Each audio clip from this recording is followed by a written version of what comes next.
Hey you all, so today is BLS, basic life support, also first aid, CPR. So I'm going to go over some things that I have on hand, typically in my bag.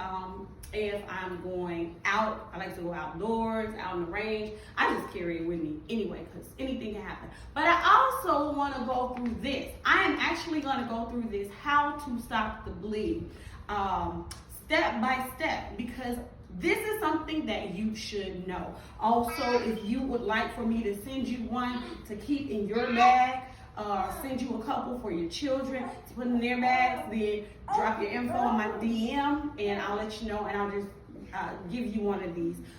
It's also downloadable online as well. You can download this. But the goal is for people to save lives, not to make money, so it is totally free. Bleeding control. I am going to go through this because I want you to know these steps. I keep something like these, and I have some larger ones. These are surgical dressings. I keep these in my bag, in my bag, like my everyday little bag. But I also keep them in, if I'm going to the range, I have this type of stuff on hand. You never know. It can be a gunshot wound. It can literally be a fall, a bump, or a bump on your head. Anything can happen. And if you have these on hand, they are already sterile and you can apply them. But we'll get into that. I'm going to go through this step by step because you should know this. All right. How to stop the bleeding. And again, if you want one of these sent to you to keep in your bag, I'll definitely send this to you from my business, Ready For It, because we want people to be ready. And now the How to Stop the Bleed pamphlet, if you do request this, or if you download one online, it's gonna tell you the steps, the ABC. Number one, before we even get to ABC, this is before BLS, CPR, scene safety. So you want to ensure that the scene is safe before you go in to rescue and help. ABCs, they say A is alert, call 911.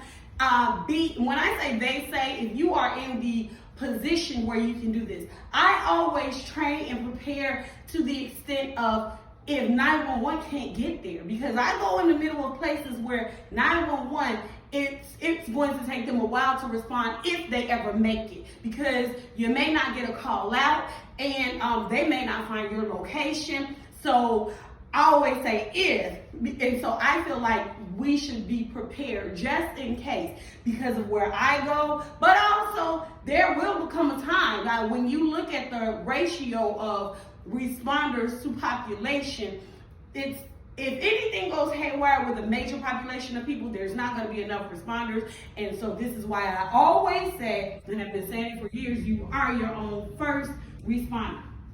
A, alert 911 if you can. B, bleeding. Find the bleeding injury. Find out where, because a person that has blood soaked, if it's not an obvious wound, you gotta find out where that wound is at. Check this out. There can be blood pouring from something as small as a small, tiny little circle, smaller. So you gotta find where the source of their bleeding is, all right? C, compress. Apply pressure to stop the bleeding by 1, covering the wound with a clean, dry cloth, and applying pressure by pushing directly on it with both hands or using a tourniquet. Now this says applying covering the wound with a clean cloth. I like to reiterate a clean, dry cloth. Okay, covering the wound with a clean, dry cloth and applying pressure by pushing directly on it. A lot of people will see a wound, see bleeding, and they won't think that you're supposed to apply pressure. Understand this: if the wound is still bleeding and you apply pressure, that means that's not enough pressure. You're too gentle. The goal, they may be hurting, but the goal is to stop the bleeding so they won't bleed out. All right. 2, using a tourniquet or packing, stuffing the wound with the gauze, surgical, sterile, packing the wound with the gauze or clean cloth, then applying pressure with both hands. All right, and so this is just the introductory. We're going to go into this in more detail. Again, make sure the scene is safe. This is what this page talks about. And let's move on. Everybody knows how to call 911, call for help. But what you don't know is in the average location, 911 takes about 7 to 10 minutes to respond.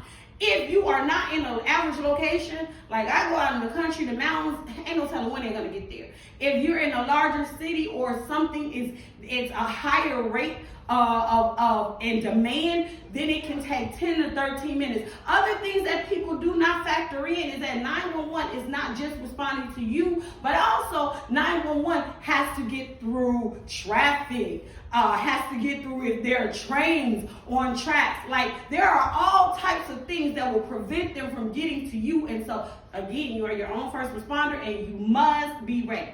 All right. B, remember that's the bleeding. You're going to find where the source of the bleeding is. If you need this packet, DM me, we'll get it to you. Now, if you can't find the source of the bleeding because there's clothing, remove the clothing. It ain't about looking all at their body, but you're going to have to scan that body and look at it to find the source so that you can stop the bleeding. All right, now, what is life-threatening bleeding? Brochure pamphlet. Blood that is spurting out of the wound. That's life-threatening. Blood that won't stop coming out of the wound. Life-threatening. Meaning the person can die. Blood that is pooling on the ground. Clothing that is soaked with blood. Bandages that are soaked with blood. Loss of all or part of an arm or a leg. These things happen. I have had to deal with these different types of situations, not personally, but in the business sector. Bleeding in a victim who is now confused or unconscious.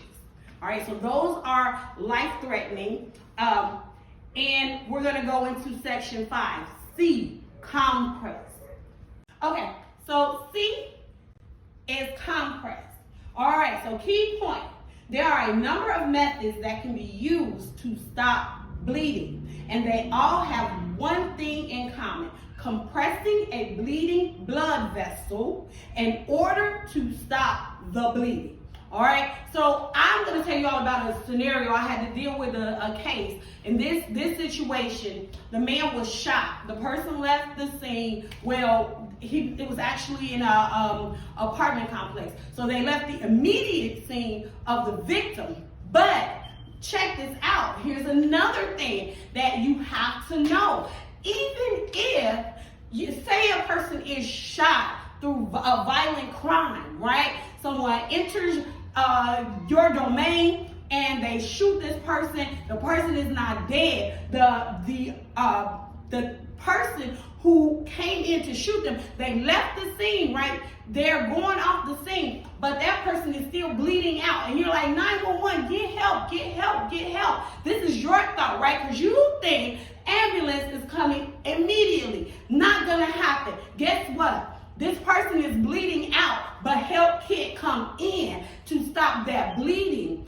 And so people who are untrained are screaming and watching their loved ones die. They're screaming, get help, somebody help. And they're watching their loved ones die because they don't know this. Because they're not trained in this. And why is not help coming? Here you go. Because help can't come in until the scene is clear. Somebody just came in and committed a violent act against a person that is there. I know that your person that is bleeding out is very important to you and life needs to be preserved. But guess what? 911, police, fire, and anybody that's going to respond, ambulance, guess what's important to them first?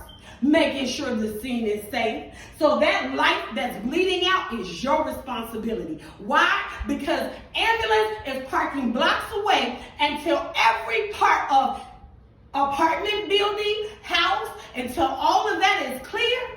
And that person, that the criminal, the person who came and shot that person up, until the scene is clear and safe, your person ain't getting help. And so it's important for you to know this, because people will sit there and bleed out and bleed to death and screaming and hollering, thinking that the responsibility belongs to someone else. But the responsibility is yours. Wouldn't it be wise and wouldn't it be good if you were trained in BLS, CPR, first aid, how to stop the bleed, so that if somebody intruded, an intruder came into your place and somebody got shot and they're bleeding out, and while PD is clearing the scene, and while everything is being staged, and while ambulance is blocked over, you have already assessed, you have already applied a tourniquet, you have already applied pressure, you have already doing the things that, okay, the person begins to cold, the person has no heartbeat, they're not breathing, no pulse. So you, instead of you, help, you are ready, because when their heart stops pumping, guess what? You have to manually pump it for them. And you screaming, help, it's not pumping their heart. So what do you need to do? You're going to need to start applying chest compressions. This is the things that I talk about, where I see this stuff time and time again, where people are fancy with all of this stuff, and then when it get crazy and they see some blood or they see somebody dead, they let their people die because they freak out and they don't know what to do. But if that person's heart stop beating, and they start breathing, then they are in cardiac arrest. With this knowledge, you know, I gotta pump the heart for them, because they called it. They're in cardiac arrest. I gotta breathe into them so that they can come back. And then I only have a short moment of time, or a short window of opportunity to be able to do this. And guess what?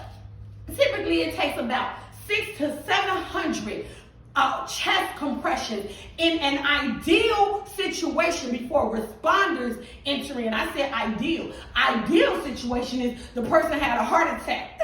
You call 911 and you're in a city where 911 can get to you. You're in a location where they can get to you pretty quickly. A situation that is not ideal is somebody got shot. Guess what? 911 ain't trying to get to that body right away. PD ain't trying to get to that.